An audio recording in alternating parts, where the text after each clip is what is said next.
Members को इस महत्वपूर्ण बिल में उन्होंने जो नोटिस दिया उसको एडमिट करके बोलने का मौका दिया। ये अमेंडमेंट आज सरकार इस सदन में ला रहे हैं। एक तरीके से आप लोगों ने जो भी कदम उठाया है, आप लोगों ने जो भी चाहा है, वो आप नहीं कर पाया, वही चीज करने के लिए हम आज ये अमेंडमेंट प्रपोज किया गया है।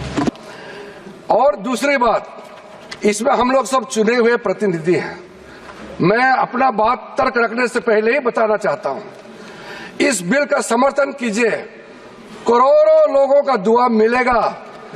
अगर आप विरोध करोगे, चंद लोगों ने पूरा वक्फ बोर्ड को कब्जा करके रखा हुआ है और आम मुसलमान लोगों को जो न्याय इंसाफ नहीं मिला उसको सही करने के लिए ये बिल लाया गया है। इतिहास में दर्ज होगा कि ये बिल को कौन कौन समर्थन किया है और किसने विरोध किया है, ये इतिहास में नाम दर्ज होगा। इसलिए नमस्कार, मैं अंजलि मिश्रा, स्वागत है आप सभी का द न्यूज में। केंद्रीय अल्पसंख्यक कार्य मंत्री किरण रिजिजू ने आज लोकसभा में वक्फ संशोधन बिल पेश किया और उनके बिल पेश करते ही संसद में हंगामा होने लगा।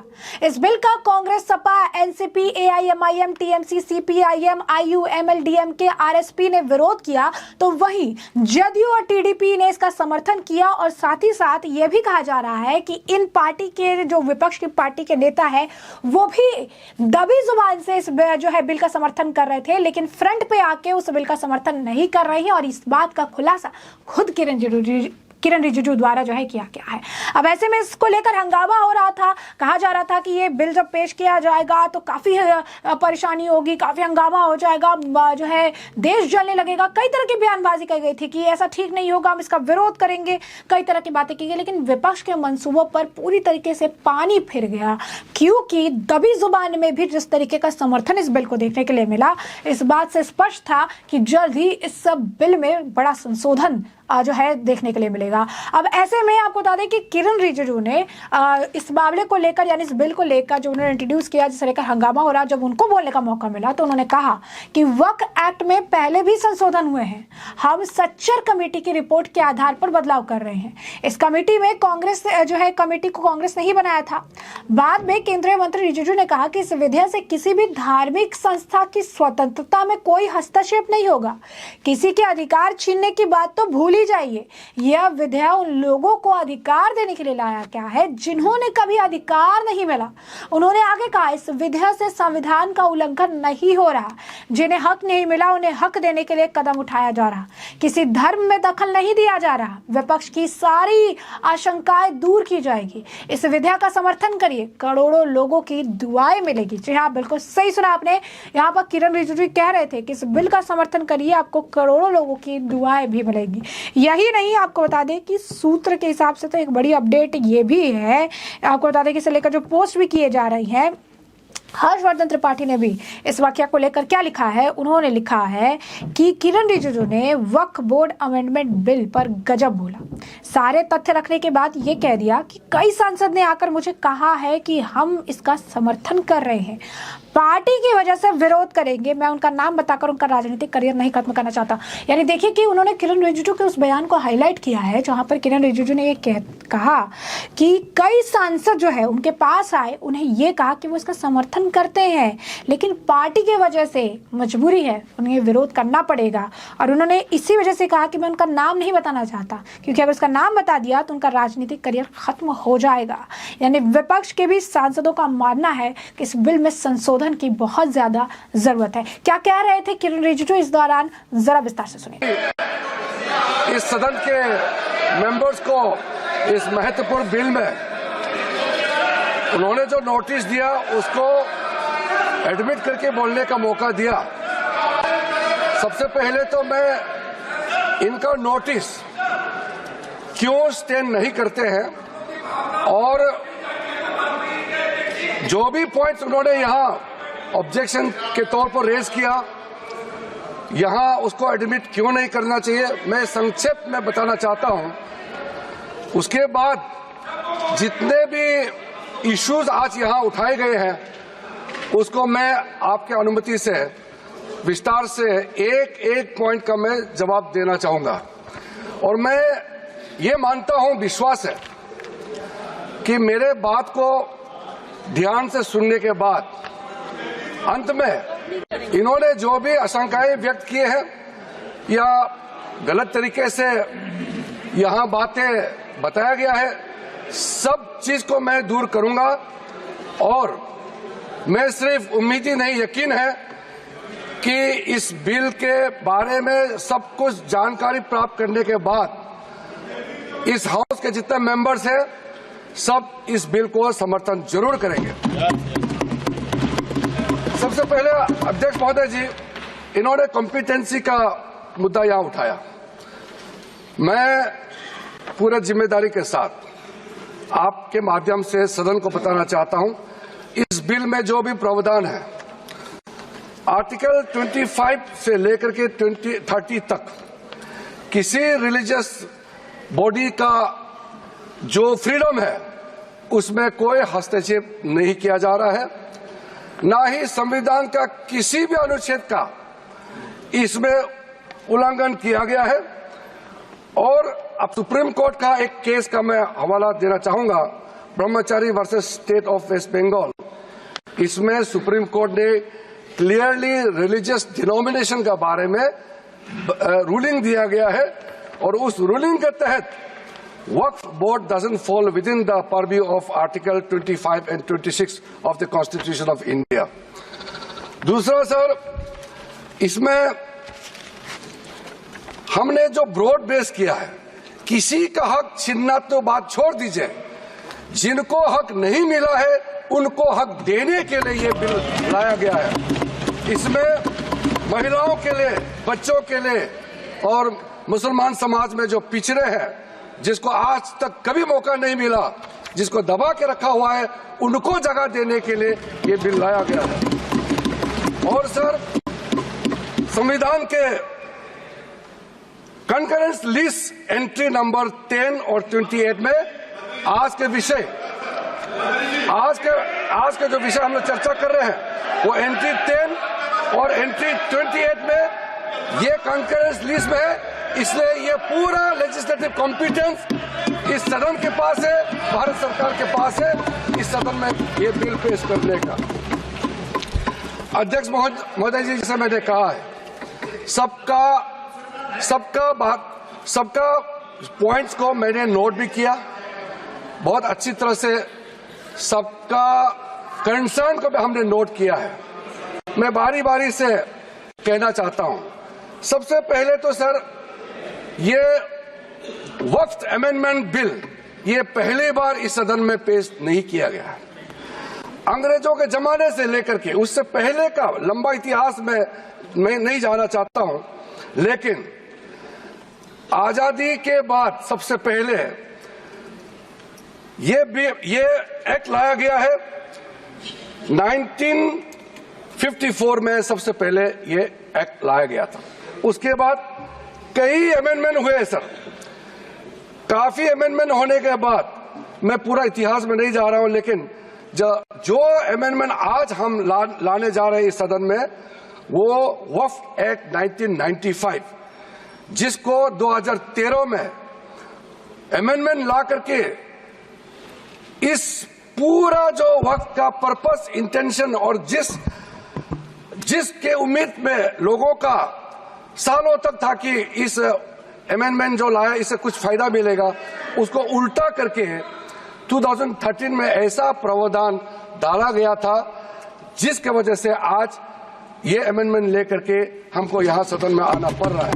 मैं आपके माध्यम से खास करके कांग्रेस पार्टी को कहना चाहता हूं, ये अमेंडमेंट आज सरकार इस सदन में ला रहे हैं, एक तरीके से आप लोगों ने जो भी कदम उठाया है, आप लोगों ने जो भी चाहा है, वो आप नहीं कर पाया, वही चीज करने के लिए हम आज ये अमेंडमेंट प्रपोज किया गया है। अब जब मैं इसका विवरण दूंगा तो आप बिल्कुल सहमत होगा मैं जो आपके सामने में बात रख रहा हूं। और दूसरी बात, इसमें हम लोग सब चुने हुए प्रतिनिधि हैं।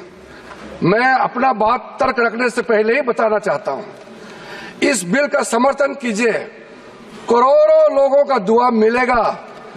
अगर आप विरोध करोगे, चंद लोगों ने पूरा वक्फ बोर्ड को कब्जा करके रखा हुआ है और आम मुसलमान लोगों को जो न्याय इंसाफ नहीं मिला उसको सही करने के लिए ये बिल लाया गया है। इतिहास में दर्ज होगा कि ये बिल को कौन कौन समर्थन किया है और किसने विरोध किया है, ये इतिहास में नाम दर्ज होगा। इसलिए इस बिल का विरोध करने से पहले आप सोचिएगा करोड़ों गरीब महिलाओं का, बच्चों का, गरीब मुसलमानों का। सर, सबसे पहले मैं सर जो खामियां ये 2014 से लेकर के आज तक ये 1995 अमेंडमेंट एक्ट के बारे में मैं सिर्फ नहीं कह रहा हूं, हमसे पहले कांग्रेस के जमाने में भी कई यहाँ इस मुद्दे को लेकर के कमेटियां और अलग अलग जगह में इसका विवरण किया गया है। सबसे पहले सर 1976 में वक्फ इंक्वायरी रिपोर्ट पेश किया गया था और 1976 वक्फ इंक्वायरी रिपोर्ट में जो बड़ा रिकमेंडेशन आया मैं आपके सामने में पढ़ के सुनाना चाहता हूं।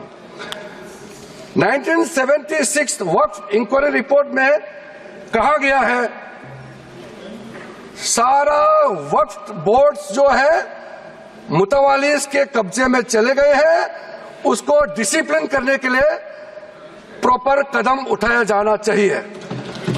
1976 वक्फ इंक्वायरी रिपोर्ट का दूसरा रिकमेंडेशन है लिटिगेशंस और केसेस जो आपस में मतभेद इतना ज्यादा है उसको सरल करने के लिए ट्राइब्यूनल सिस्टम को गठन होना चाहिए, उस समय का रिकमेंडेशन था।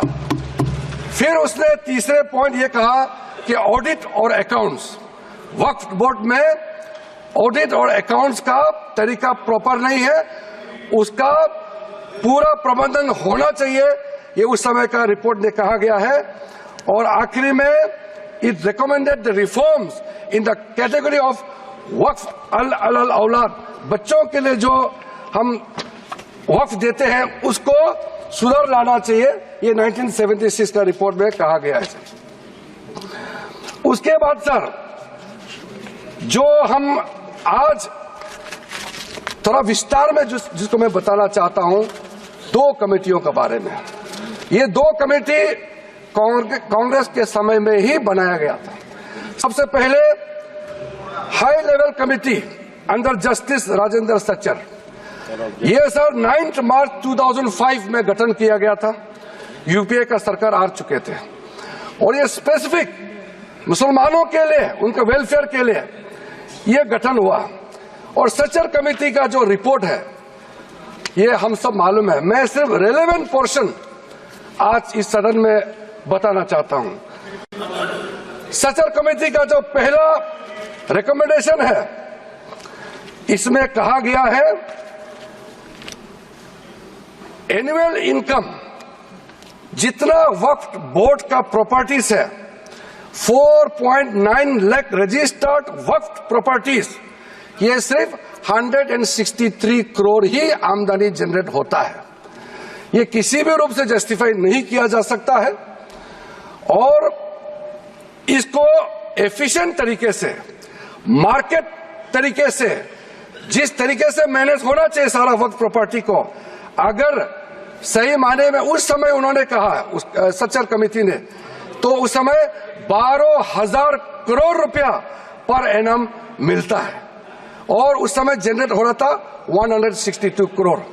लेकिन मैं साथ साथ ये भी कहना चाहता हूं, क्योंकि वो कमेटी की रिपोर्ट है और मैं माइनॉरिटी अफेयर्स का मंत्री होने के नाते जो हम लोगों ने स्टडी किया है,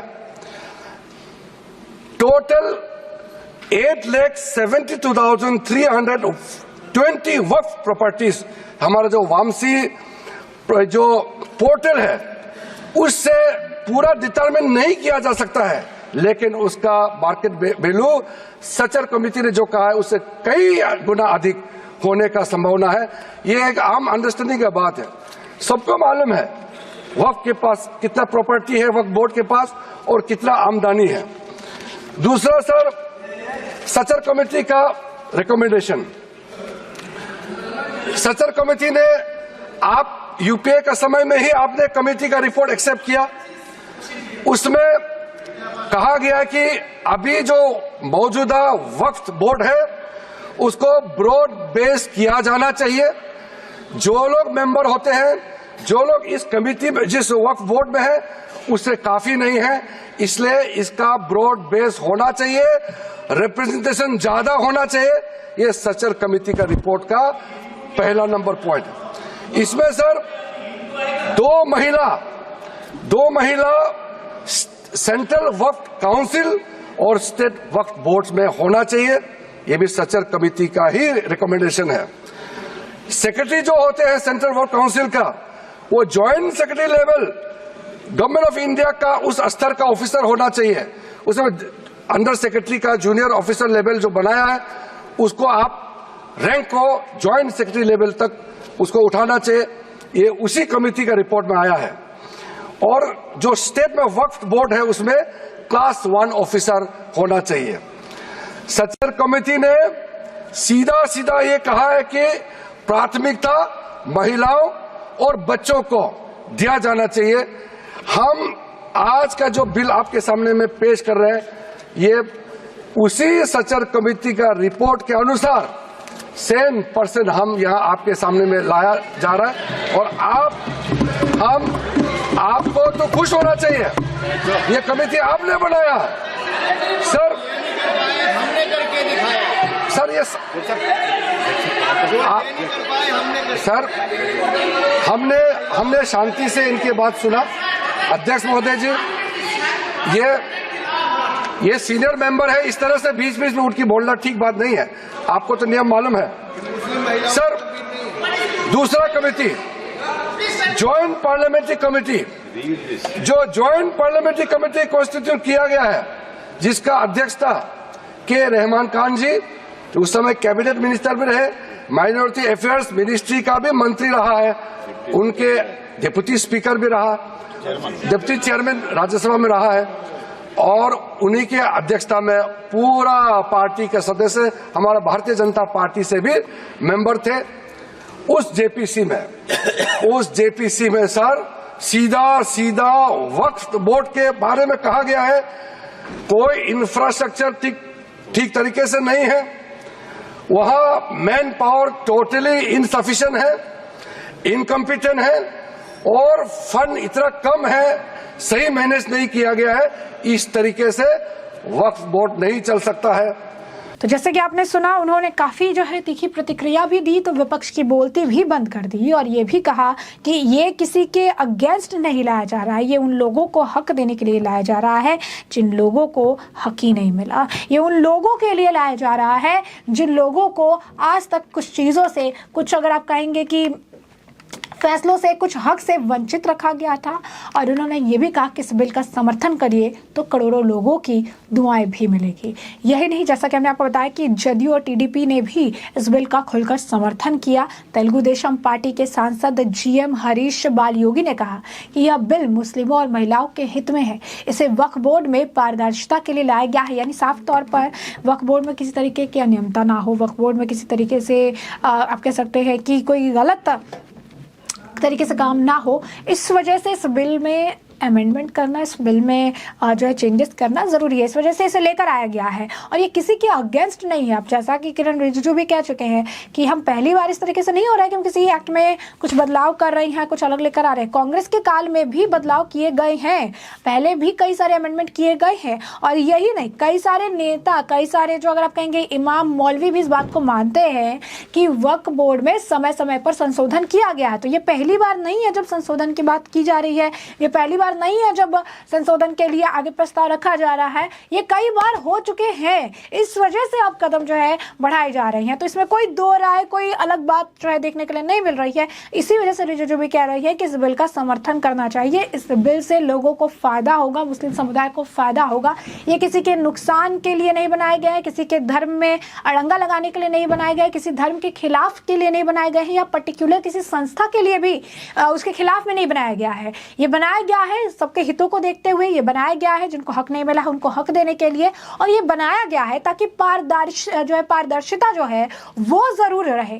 तो ऐसे में हमने आपको जो पूरा मामला है ये बड़ा विस्तार से बताया कि पूरा मामला क्या है। इस मामले पर अब आपकी भी जो राय हो हमें कमेंट सेक्शन में कमेंट करके जरूर से जरूर साझा करिएगा। धन्यवाद।